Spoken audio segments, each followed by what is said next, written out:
में है बहुत ही सक्सेसफुल यूट्यूबर जिनके चैनल का नाम है Asset Yogi. Please give an energetic and warm welcome to the one and only Mukul ji.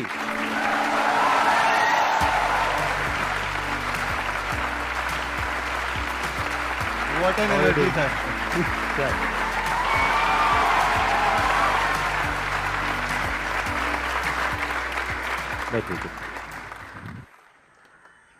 YouTube creators के लिए ये वैसा वाला प्लेटफॉर्म हो गया है जैसे टीवी वाले सब लोग कपिल शर्मा शो में जाना चाहते हैं। हाँ। I think all creators want to come here. अरे thank you so much ji, thank you so much for coming.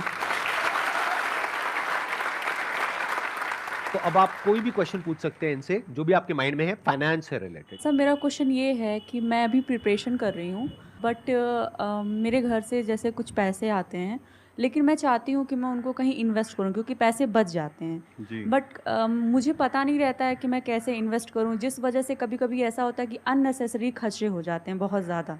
तो मैं ये पूछना चाहती हूँ कि उस चीज़ को मैं कैसे मैनेज करूँ।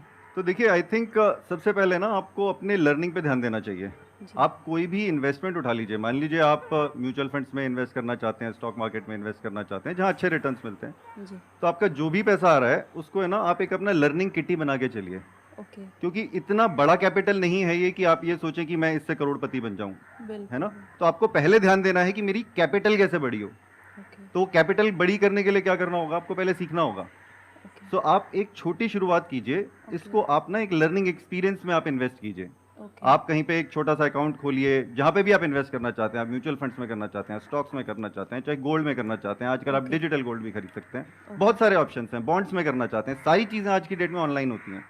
तो आप मेरे हिसाब से लर्निंग पे थोड़ा सा ज्यादा ध्यान दीजिए और एकदम से हमें ये नहीं सोचना चाहिए कि एकदम से हम सडनली करोड़पति बन जाएं।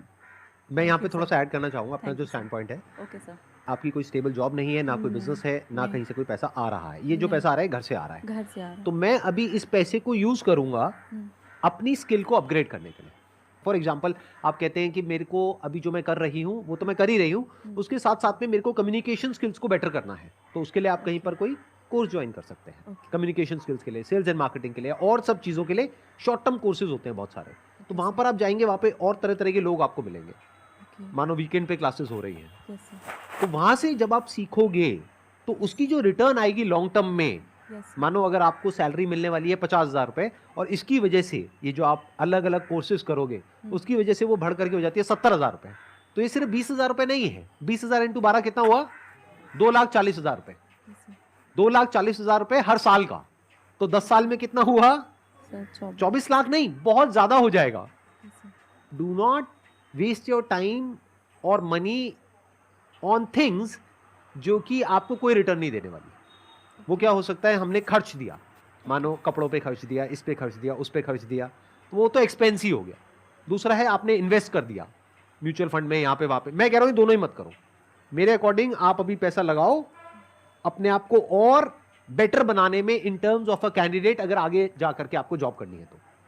और साथ में आई थिंक जैसे आप इंटरेस्ट कह रहे हैं, अगर इन्वेस्टिंग में ही इंटरेस्ट है तो उसके अंदर भी आप लर्निंग कर सकते हैं, उसमें भी आपका स्किल सेट बढ़ ही रहा है ना। जैसे सर ने बोला कि आप अपने स्किल्स बढ़ा रहे हैं, आप जो भी अपस्किलिंग कर रहे हैं वो अपस्किलिंग आपकी इन्वेस्टिंग में भी हो सकती है if that is your interest. Otherwise yes definitely upskilling में जो रिटर्न्स हैं वो तो किसी में नहीं हो सकता। वॉरेन बफेट भी यही बोलते हैं कि उसमें तो इनफाइनाइट रिटर्न्स हो सकते हैं, कोई लिमिट थोड़ी है उसकी। बट अगर आपका उस अपस्किलिंग में इन्वेस्टिंग एक एरिया है जो एरिया ऑफ इंटरेस्ट है, आप उसके अंदर भी सीख सकते हैं। Okay sir, thank you sir. मैं एक बार आपसे कुछ क्वेश्चंस पूछना चाहूंगा, मेरे माइंड में कुछ क्वेश्चंस आ रहे हैं कि आपका खुद का जो इन्वेस्टमेंट पोर्टफोलियो है वो क्या है, कितना कितना परसेंटेज कहाँ पे आपने इन्वेस्ट किया? बड़ा ये हाँ, मैंने 2-3 बार इसका इनफैक्ट आंसर भी किया है। और ये ना मेरा भी जैसे ये एज ग्रुप है ना, मेरा हर एज ग्रुप में चेंज होता रहा है पोर्टफोलियो। सो स्टार्टिंग जो मेरी हुई थी, मुझे स्टॉक्स का उतना ज़्यादा एक्सपोजर नहीं था। मेरी स्टार्टिंग हुई रियल एस्टेट से। सो वहाँ मेरी गलतियाँ ये रही कि मैंने रियल एस्टेट में बहुत ज़्यादा इन्वेस्ट कर दिया इनिशियली, और जो मेरे को शायद नहीं करना चाहिए था। बहुत सारे उस टाइम पे आपको याद होगा 2005-6 में बड़े सारे रियल एस्टेट स्कैम्स भी आते थे। I know. तो मैंने हालांकि सबसे पहली इन्वेस्टमेंट एक चेन्नई में करी थी। वहाँ पे मुझे लगा यहाँ तो अच्छे बिल्डर्स हैं, आराम से रिटर्न्स कमा पा रहे हैं, तो सेम चीज़ मैंने एनसीआर में अप्लाई कर दी। ठीक है, वहाँ मुझे टाइम पे मिल गया था फ्लैट। यहाँ पे अब मैंने 2 बुकिंग्स डाली और दोनों मेरे आज तक भी लीगल केसेस चल रहे हैं। सो उसके बाद मुझे लगा कि नहीं, स्टॉक्स में अब मुझे करना चाहिए। स्टॉक्स में भी डेफिनेटली लर्निंग हुई, स्टॉक्स में पैसा डाला काफ़ी। ये कितने टाइम पहले आपने शुरू किया स्टॉक्स में पैसा स्टॉक्स डालना? में पैसा डालना, देखिए मैंने म्यूचुअल फंड्स में डालना शुरू किया था 2004 में, जब मेरी 2003 में पहली जॉब लगी थी। थोड़ा सा पैसा आया 2004 में, मैंने म्यूचुअल फंड्स में डालना शुरू करा। उसके बाद स्टॉक्स में इन्वेस्ट करना शुरू किया 2009-10 के अराउंड। तो पहले तो मुंह की खाई वहाँ पे भी। मैं बोलने ही वाला था, शुरू में तो लॉसेस हाँ, आपको मिले तो होंगे। शुरू हाँ। में ऐसा ही था कि अगर मैंने 5 स्टॉक्स उठाए तो उसमें से 4 डूब गए। लेकिन फिर थैंकफुली कुछ स्टॉक्स में अच्छा करना भी शुरू किया, तब मेरी रिसर्च मुझे काम में आनी शुरू हुई, वो स्टॉक्स में अच्छा परफॉर्मेंस मिला। आज की डेट में अगर आप मेरे से बात करेंगे तो अब मेरा अपने खुद के बिजनेस में मैं ज़्यादा इन्वेस्ट करता हूँ, खुद का प्रोडक्ट बना रहे हैं, that is one. Number 2, startups में भी मैं इन्वेस्ट करता हूँ, क्योंकि पब्लिकली लिस्टेड कंपनीज़ में आपको जो लो बेस का इफेक्ट है वो थोड़ा कम देखने को मिलता है। क्योंकि स्टार्टअप्स में जब आप जैसे इन्वेस्ट करते हैं तो वो बहुत अर्ली स्टेज में आप इन्वेस्ट कर लेते हैं, और अगर आपको लगता है कि ये मेरे फिलॉसफी से मैच करता है तो आप उसमें इन्वेस्ट कर सकते हैं। तो अगर मेरे इस साल का आप पूछेंगे तो मेरा 100% पैसा इक्विटी में जा रहा है अभी तो। इक्विटी इन द सेंस कि Equities स्टार्टअप्स में जा रहा है as an startups- angel investor, या फिर स्टॉक्स में जा रहा है, या म्यूचुअल तीनों फंड में जा रहा है? Business is also equity. मैं अपने Right. धंधे में भी वो इन्वेस्ट कर आपके रहा हूँ, अपने बिजनेस में आप कर रहे हो, उसमें तो 70-80% जा रहा है। तो 70-80% आपके अपने बिजनेस में चला गया, बाकी का जो बचा 20-30% वो कहाँ जाता है? अभी इस कैलेंडर ईयर की बात करूं तो मेरा मैक्सिमम स्टार्टअप्स में गया, बाकी का बचा हुआ, और थोड़ा बहुत पब्लिक स्टॉक्स में, और कुछ पैसा हाँ मेरा ऑब्वियसली रियल एस्टेट में भी है। मतलब रेंटल इनकम बनाने के लिए मैंने कुछ अपना रियल एस्टेट पोर्टफोलियो भी बना लिया था। रेजिडेंशियल या कमर्शियल? मिक्स है, बट अगर किसी को सजेस्ट करना हो, सजेस्ट करूंगा मैं, ऑब्वियसली कमर्शियल बेटर है, मगर अगर घर खरीदना है तो घर खरीद सकते हैं। घर अपने रहने के लिए, अपने रहने के लिए घर is, you should not take it as an investment. ध्यान से समझिएगा, यहाँ पे एक बहुत इंपॉर्टेंट पॉइंट है समझने वाला। हम लोग क्या गलती करते हैं, पहले घर लेते हैं अपने खुद के रहने के लिए, वो तो चाहिए ही, नहीं तो रेंट पे हर साल शिफ्ट करते रहो, हर साल 2 साल में, राइट? तो अपने लिए घर बनाने में कोई दिक्कत नहीं है, क्योंकि उसका इनकम टैक्स के पॉइंट ऑफ व्यू से भी काफ़ी बेनिफिट्स हो जाते हैं, काफ़ी सारे एग्जाम्पशंस हैं। बट जो दूसरा हम इन्वेस्टमेंट करते हैं रियल एस्टेट में, वो हम क्या करते हैं, रेजिडेंशियल में करते हैं। ये गलती है, क्योंकि रेजिडेंशियल में जो रिटर्न है, यानी जो रेंटल इनकम है, वो अगर आप परसेंटेज में देखोगे तो बहुत ही कम है, हार्डली 1 और 2%।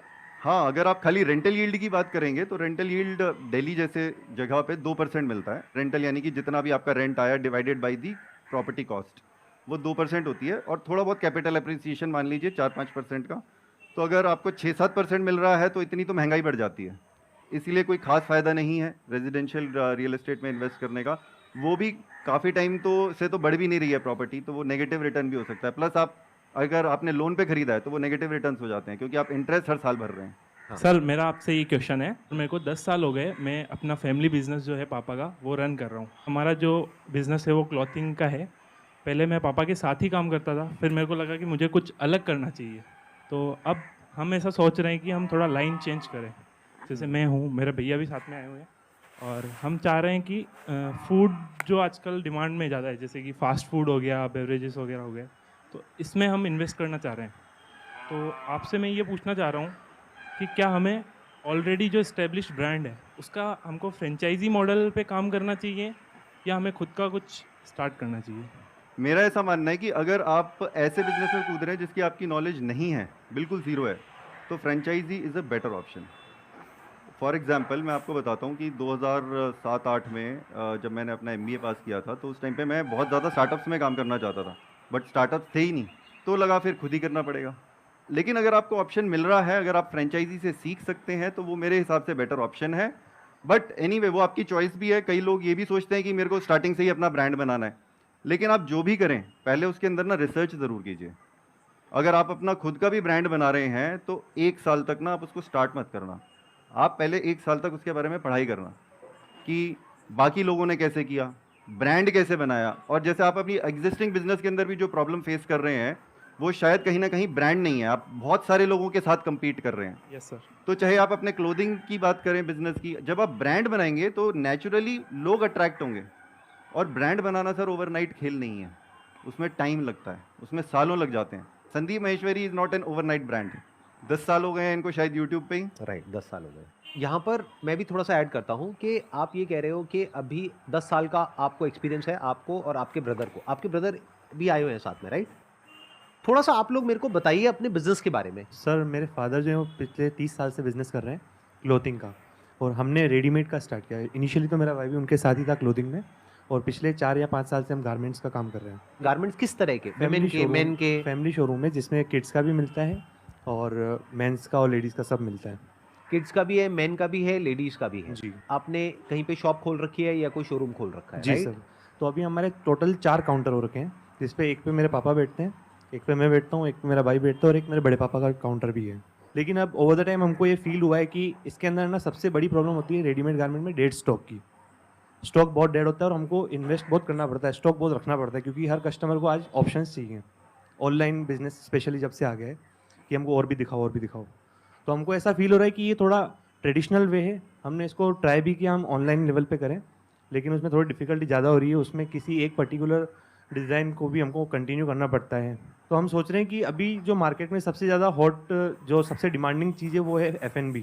तो हम सोच रहे हैं कि इसका हम स्टार्ट करें, तो अभी यही कन्फ्यूज़न था दिमाग में।